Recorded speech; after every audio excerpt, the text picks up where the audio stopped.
Hi everyone, today we will discuss regarding Bellno-Glosser structure and affinities.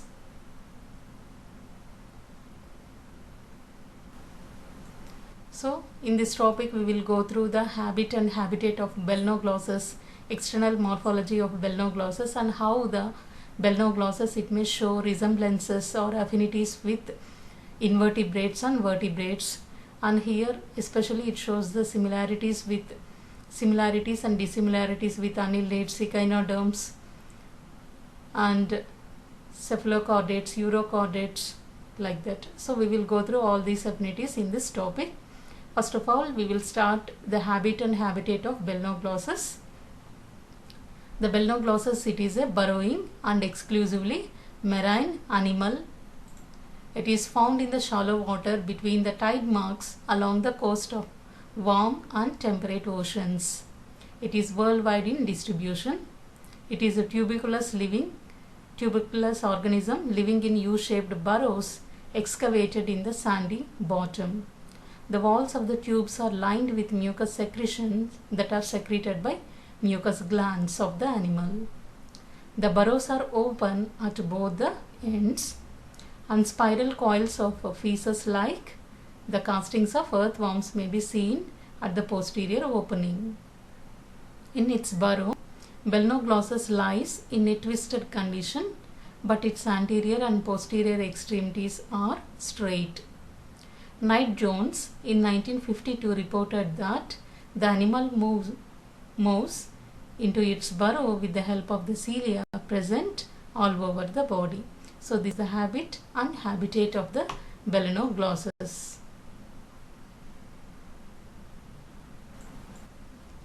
External morphology of Bellno-Glossers. So here the body of Bellno-Glossers, it is soft, cylindrical and richly ciliated all over the body, and it is covered with that of the mucus. It is a bilaterally symmetrical, and the entire body it is divided into three regions, that is proboscis, collar and trunk region. The proboscis region it is also called as protostome, collar region as mesosome and trunk region as a metasome. And the coelom which is present in proboscis region we can call them as protocoel, and in the collar region as mesocoel, and in the trunk region the coelom is referred as metacoel. So the entire body of the Bellno-Glossers it is divided into three regions: proboscis, collar and trunk region. In the trunk region, just you can see in this figure, the anterior part of the trunk region we can call them as a branchial region, and in the trunk mid-dorsal ridge we can see, and the posterior region of the trunk we can see numerous hepatic ceca in the hepatic region, and gonads will be located in the genital wing, and finally the trunk ends with that of the anus, which is seen at the posterior end of the body. So this is the external structure of the Bellno-Glossers: proboscis, collar, trunk.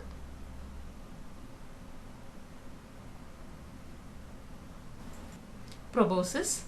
The proboscis forms the anterior part of the body, and it is either rounded or conical in shape. It is continued posteriorly into a short narrow neck or proboscis stalk. The proboscis is hollow and has a thick muscular walls. Its cavity opens to the outside by the means of small opening called proboscis pore. In certain cases, there are two proboscis pores. In some species, the proboscis pore does not communicate with the proboscis coelom, but terminate blindly and may send off a narrow tubular diverticulum which will opens into the neurocoel. The proboscis sits in the collar, somewhat like an acorn in its cup. That's why the name it is given as acorn worms to this group. The mouth, which is always wide open and incapable of closing completely, and it will lie on the ventral side, and its lips are in the ventral edges of the collar region. So this is the location of the proboscis.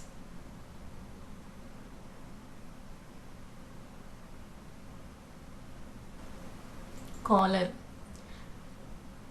The next part of the body is the collar. The collar lies posteriorly to the proboscis and anterior to that of the trunk region. It is a short cylinder, usually about as wide as long and mostly shorter than the proboscis, although sometimes it may be longer. It is a funnel-like. The anterior part of the collar, that region we can call them as collarette, which embraces the proboscis stalk and usually also the posterior part of the proboscis. Posteriorly, the collar is sharply demarcated from the trunk by a circular indentation. The surface of the collar is often marked with elevations, depressions, and especially circular grooves. The collar is also muscular and possesses two coelomic cavities.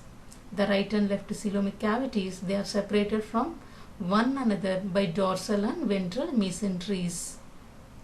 The coelomic cavities of the collar are completely cut off from the proboscis cavity. So the coelom which is present in the collar region, we can call them as a mesocoel.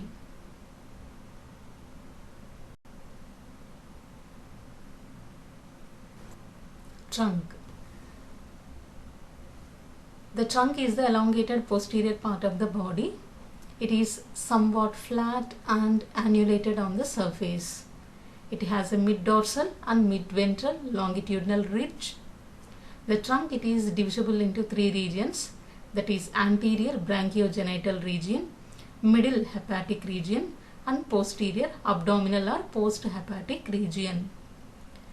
On the dorsal side of the branchiogenital region of the trunk is having double rows of small pores. They are called as branchial apertures. Each row, it is situated in a long furrow. These pores increase in number during the growth of the organism.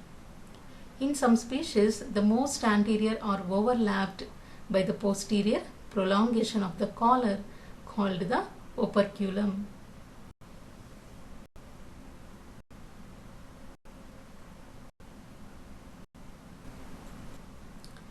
A pair of longitudinal genital ridges or genital wings extends throughout a considerable part of the body, behind and in the region of the branchial apertures. In these genital ridges, the gonads are situated. In some genera, the genital ridges are so prominent that they form a pair of wing-like lateral folds that are called as genital wings. But in another genera, the folds may be absent. The hepatic region, it is marked externally with irregular elevations due to the sacculations produced by projecting hepatic caecae of the intestine. The abdominal region is longest and cylindrical. It tapers gradually and has a terminal anus. The coelom of the trunk is divided into two lateral closed cavities by vertical partition. So this is the part of the trunk region. Affinities of Bellinoglossus. In 1814, Sedgwick and Huxley suggested the affinities of Entroneusta, that is hemichordata, with the vertebrates, and it was in 1885 Bateson considered this group as a subphylum of the phylum Chordata. Metchnikoff in 1865 stated that the Entroneusta had certain affinities with Echinodermata. Later, Spengel in 1893 showed the relationship of Entroneusta with Annelida. But on the basis of general organization, some recent workers such as van der Horst in 1939, Davidoff in 1948, Marcus in 1958 and Hyman in 1959 have thought it proper to remove this phylum from the phylum Chordata to give it the status of an independent invertebrate phylum. So this is the general introduction for affinities of Bell-no clauses.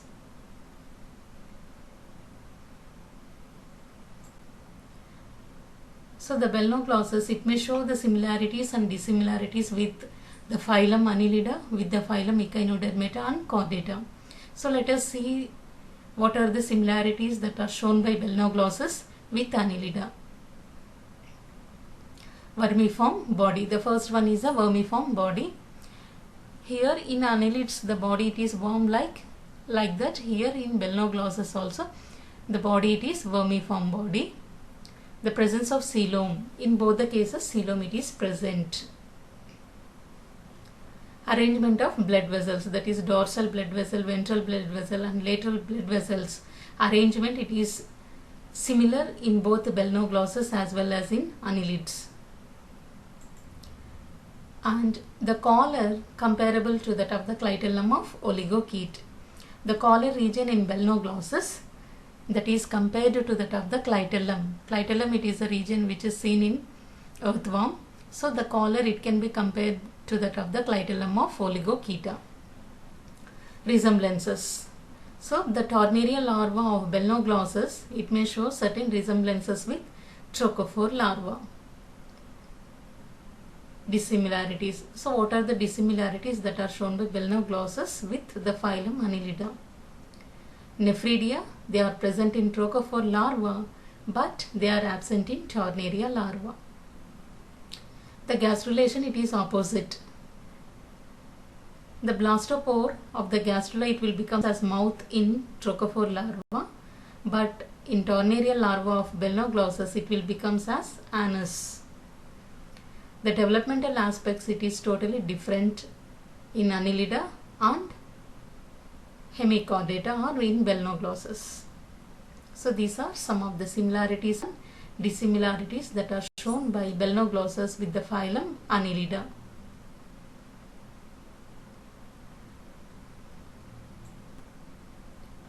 And similarities and dissimilarities of Bell-no clauses with Phoronis. Similarities. It will show a very few similarities, that is disposition of the coelom in Phoronis it is same with that of the Bell-no clauses. A ring of cilia surrounding the anus, and the proboscis pore it can be compared with that of the water pore of Phoronis. So these are the three similarities and dissimilarities. It's not there. So Bell-no clauses affinities with Pogonophora, that is similarities. The coelom it is enterocoelom with similar divisions, and the nervous system it is intraepidermal type in both the cases. Dissimilarities. The pogonophores lack the alimentary canal, but in Bell-no clauses we can see the complete digestive system. The excretory structures that are nephrocytes in Bell-no clauses and coelomoducts in Pogonophora, they are totally different. And the gonads in the trunk region, and the presence of pericardial sinus in some species, and the septum between the meso and metazoom. So these are some of the dissimilarities that are shown by Bell-no clauses with the Pogonophora members.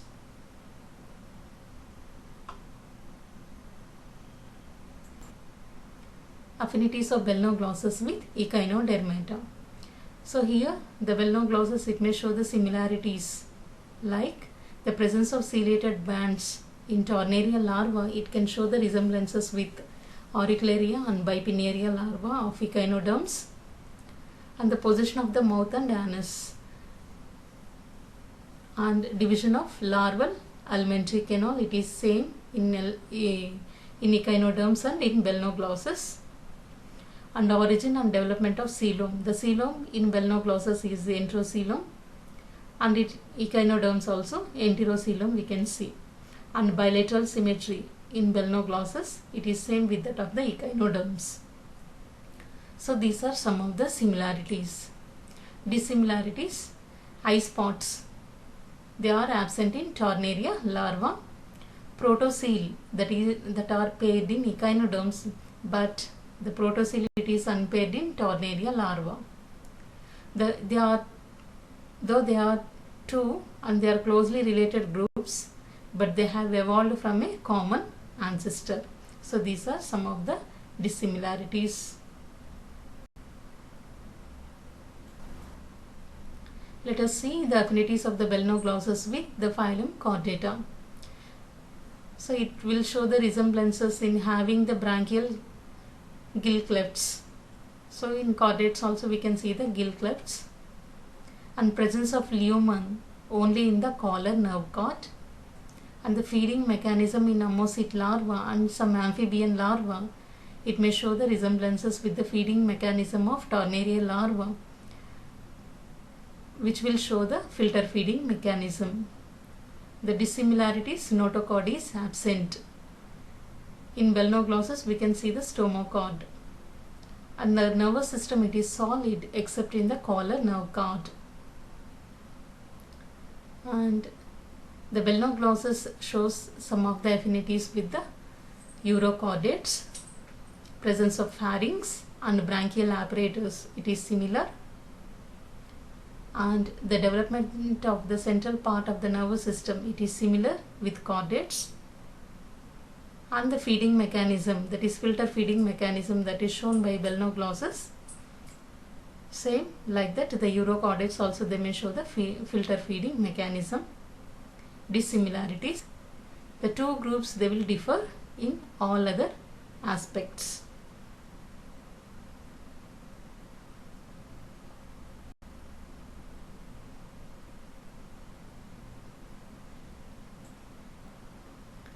Affinities of Bellona-glossus with the phylum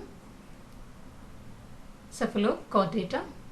Similarities, branchial apparatus. The branchial apparatus, that is nothing but presence of branchial apertures in Bellona-glossus.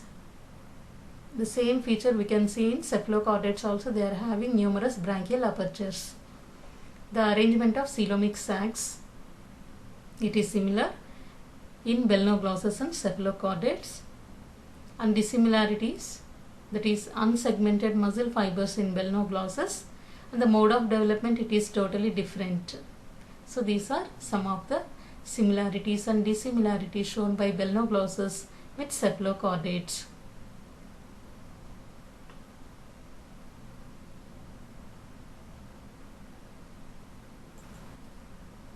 Conclusion. So zoologists today not only disagree with the inclusion of Bellona-glossus in chordata, but even object to the use of the term hemichordata assigned to it. Their preference being for Adilochordata, as the buccal diverticulum is not considered by many to be the notochord, some believing it to be the structure similar to that of the pituitary body. So they are disagreeing by taking these points into consideration. However, the presence of dorsal tubular nerve cord and pharyngeal gill slits and two undisputed chordate characters of Bellona-glossus, all efforts to assign a definite systematic position to Bellona-glossus have failed. Still, it can be assumed that the group Hemichordata or Adilochordata is probably at least a greatly modified branch from the base of the chordate tree. So this is the conclusion.